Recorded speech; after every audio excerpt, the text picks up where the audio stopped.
If you grew up eating in a mall food court that is sitting empty right now, a single clause explains why. Every food court in America had the same clause buried in every lease. It said you owe us this much money every month, whether anyone walks through that door or not. They called it minimum rent. It did not care how many stores closed around you. It did not care if your mall was dying. The developer who wrote the lease kept collecting anyway.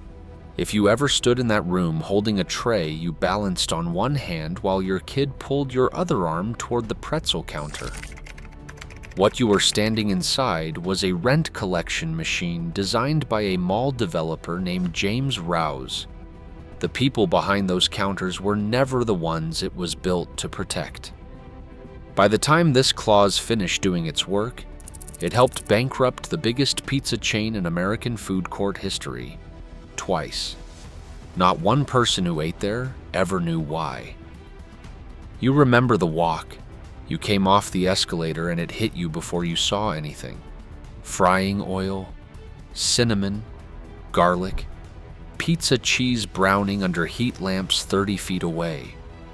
Your eyes had not adjusted to the fluorescent light yet, but your nose already knew exactly where you were. And the whole time, the meter was running. Every counter in that room owed the developer a check on the first of the month. The orange Julius counter on your left, the cup sweating before you even paid for it. Sbarro dead ahead, the slices hanging over the edge of the paper plate because nobody at Sbarro ever heard of portion control, and nobody once complained about it. Auntie Anne's somewhere behind you, the warm butter and salt pulling you backward even while the pizza pulled you forward. Hot Sam pretzels, if your mall had one, with those golden twists in the clear plastic bag that fogged up because the pretzel was still warm. Every one of those counters owed the same clause.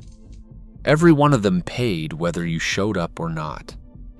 The best thing about the food court was that everybody could eat what they wanted and nobody had to agree on anything. Your mother got the salad from the place with the sneeze guard. Your father got the Philly cheesesteak where the onions were always sizzling on the flat top and the cheese was a color not found in nature. You got 2 slices and a Mountain Dew. Your sister got Chick-fil-A. The whole negotiation took 45 seconds because the food court solved the only problem a family of 4 actually had on a Saturday afternoon. Nobody fought. Nobody compromised.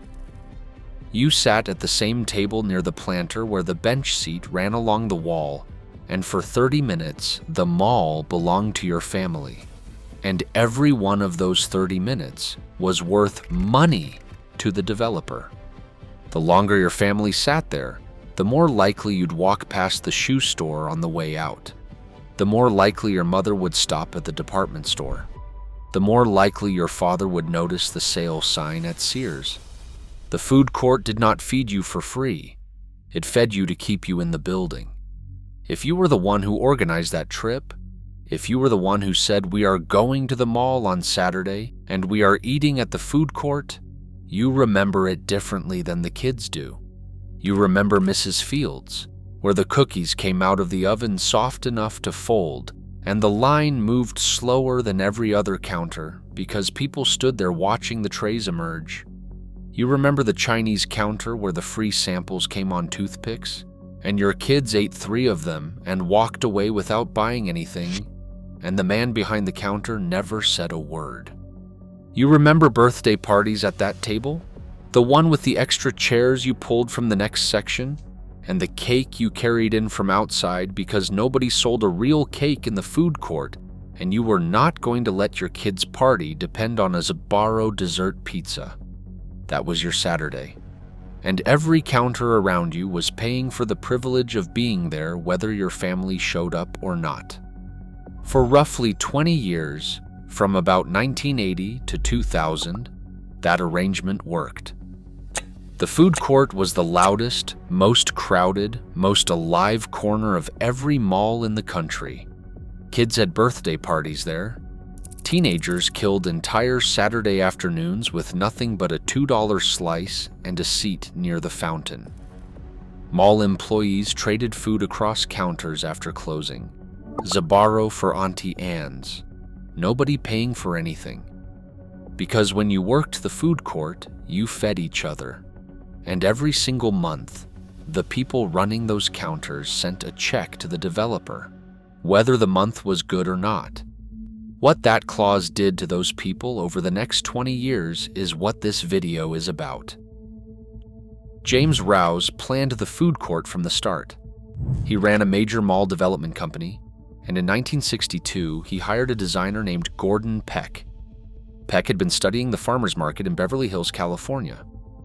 He believed that if you put food vendors together in one open space with shared seating, shoppers would stay inside the building longer. More time eating meant more time walking past storefronts. More time past storefronts meant more rent for the developer. Rouse and Peck figured out something the rest of the industry had missed. The food court's real purpose was selling your time to the stores around it. You could smell what that design philosophy produced from 50 feet away. Rouse tested the concept first at Plymouth Meeting Mall in Pennsylvania around 1971. It flopped. Too few vendors, too little variety. 3 years later, he tried again at Paramus Park in New Jersey with 16 counters and a full shared seating area. This time, the format caught on. Shoppers who came for shoes stayed for lunch. Shoppers who came for lunch wandered into the department stores. The food court turned a 2-hour mall trip into a 4-hour trip, and every additional hour inside the building was another hour walking past stores that paid the Rouse Company rent. By the end of the decade, developers across the country were copying it, and every one of them positioned the food court the same way, centrally located, between the anchor stores, near the escalators.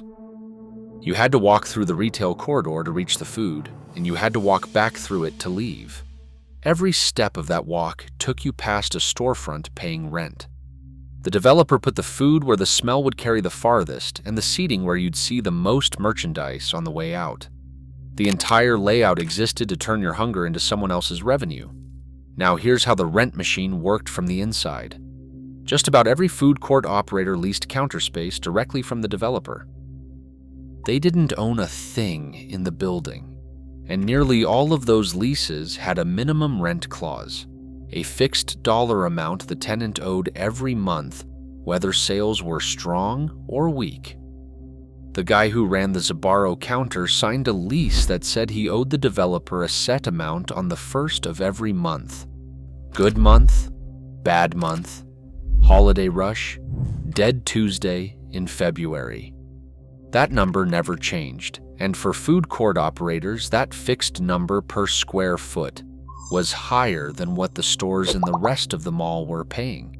A 1992 study across multiple shopping centers proved it.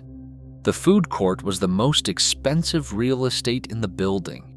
The smell of garlic and cinnamon was coming from the room that cost the most to occupy, but minimum rent was just the starting point. A lot of food court leases also had percentage rent on top. Once your monthly sales crossed a certain number, the developer took a cut of everything above it. So the developer always collected the minimum. And when you were doing well, the developer took a piece of your success too.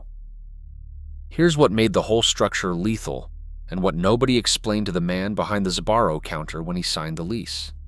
The shoe store down the hall usually had a deal in its lease that said if the big anchor store closes, my rent goes down or I can walk away.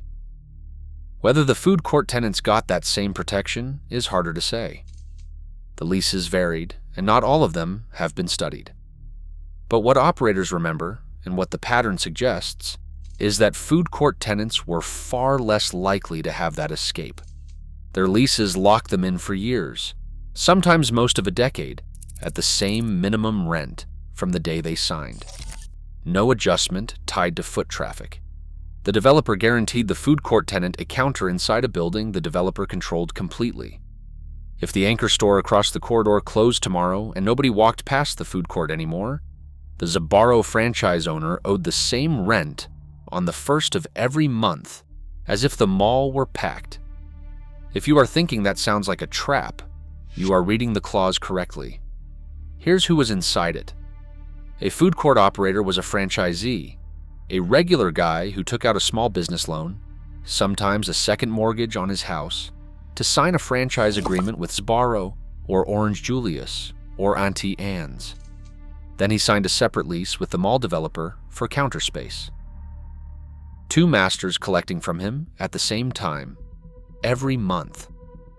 The franchise company charged royalties on his gross sales. The developer charged minimum rent on the lease. Both payments hit whether the mall was full or whether the parking lot was half empty at noon on a Saturday. He controlled a fryer and a cash register.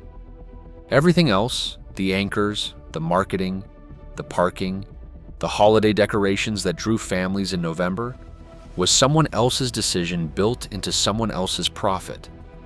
If you subscribe to this channel, you will see exactly how this same structure works in other parts of the mall, because the food court was not the only room with a lease designed to collect after the customers stopped coming. That arrangement held when the malls were healthy.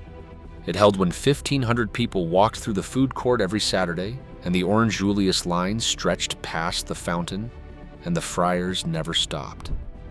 But that is exactly when traps work best. Nobody reads the fine print during the good years. The fine print is for when the good years end. And the good years ended.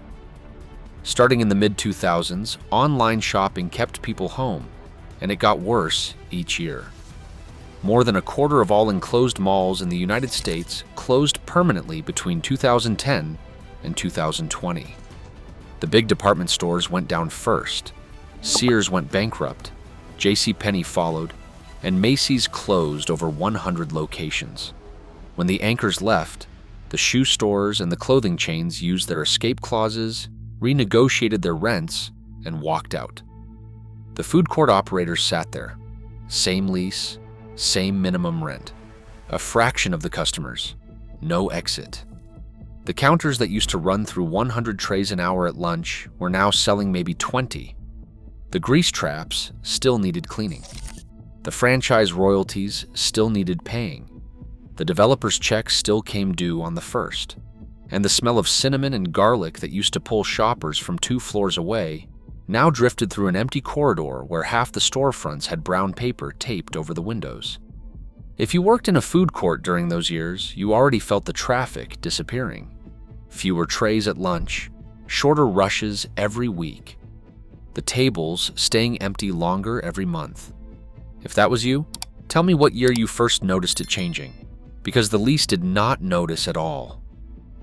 Sbarro shows you exactly what happens when a chain is locked into those rent terms, and the mall starts dying around it. At its peak, around 2004, Sbarro had more than 1,000 locations worldwide. The vast majority were inside mall food courts, positioned between the fountain and the movie theater entrance, where foot traffic was supposed to be constant. As that traffic kept falling, Sbarro's revenue dropped more than 50% from its early 2000s high. Same lease terms, same rent, half the money coming in. In April of 2011, Sbarro filed for bankruptcy. They blamed 2 things. The cost of ingredients went up, and the number of people walking through the mall went down. They closed over 150 locations, tried to restructure, and hoped the bleeding would stop. It didn't stop. 3 years later, they filed for bankruptcy again. This time, the company's lease obligations, the minimum rent payments they still owed on food court counters across the country, made up the bulk of their unsecured debt. Hundreds of millions of dollars in rent were owed to mall developers on counters where the lunch rush had gone from 2 hours to 20 minutes. Sbarro moved their headquarters from New York to Columbus, Ohio. A company that once fed half the food courts in America couldn't keep an office in the state where it started. Sbarro went bankrupt because the company was contractually locked into paying rent on buildings that stopped delivering customers. And the developers who owned those buildings still collected their check on the first of every month because the clause said so. If you subscribe right now, the next video will show you the other clause in that same building that did the exact same thing to a different set of people. The same math hit food court franchisees in every state. The operators who signed those leases in the 90s, when the food court was the busiest room in every mall, were now locked into monthly payments on spaces where half the seats sat empty, and the JCPenney entrance down the hall had been sealed with plywood. Some kept mailing their minimum rent check and watched their personal savings drain month by month. Some stopped paying, and the developer's lawyers came after them for the balance of the lease, years of rent still owed on a counter where nobody was buying lunch. Some walked away from everything: the franchise, the equipment, the build-out costs, the counter they'd spent their retirement savings to open. A man who ran a pretzel stand for 12 years, paid his rent on time every month, watched the mall empty out around him, and lost his business because the developer's lease guaranteed the developer a check, but guaranteed the pretzel vendor nothing. Not foot traffic, not maintenance, not a single customer through the door. None of these operators had the escape clause that the Gap or Foot Locker had written into their lease 2 floors down. The shoe store left. The pretzel vendor couldn't. If you know someone who ran a food court franchise, share this with them. Their business folded because of a clause they signed that guaranteed the developer got paid no matter what happened to the mall, while the person behind the counter had no protection at all. James Rouse designed the food court as a retention engine. Keep the family inside the mall longer. Route them past storefronts on the way to lunch. Let the food court tenants pay premium rent for the privilege of being the bait that held the crowd in the building. And when the building emptied out, and the anchors used their escape clauses, and the foot traffic collapsed, the developer still had a signed lease and a minimum rent line that said payment is due on the 1st. The food court operator had a cold fryer and a building he could not afford to stay in and could not afford to leave. The clause worked exactly the way it was written. You can still find food courts today. The ones that survived are inside malls that replaced their dead anchor stores with gyms, urgent care clinics, community colleges, anything that puts bodies in the building without needing a department store to draw them. But the food courts in the malls that did not adapt are exactly what the clause left behind. Rolled down metal gates, faded menus still taped behind the glass, a Sbarro sign hanging above a counter where nobody has fired up the oven in years. The lights are off, the tables are pushed against the wall, and somewhere in a filing cabinet, there is still a signed lease with a minimum rent number on it. That orange Julius counter is dark now. The franchise is gone. The mall might be gone. But the man who ran it, the one who signed a franchise agreement and a lease in the same week, who showed up at 5 in the morning to prep the machines and stayed until 9:30 at night, who wiped the same counter 1,000 times, who knew your kids' orders by heart, who paid 2 bills every month to 2 companies that never once asked if the building was still pulling customers. That man lost everything. And the developer who wrote the lease collected every check until the day the franchise folded. The food court went dark because the people who built the building wrote themselves a guarantee, and the people who cooked the food signed a lease that guaranteed them nothing. What food court do you remember? What counter did you always hit first? Every one of those spots had a person like that behind it, and every one of them signed the same kind of clause. Tell me in the comments what you miss most, because the story behind every one of those counters is the same, and not a single one of them got a fair deal.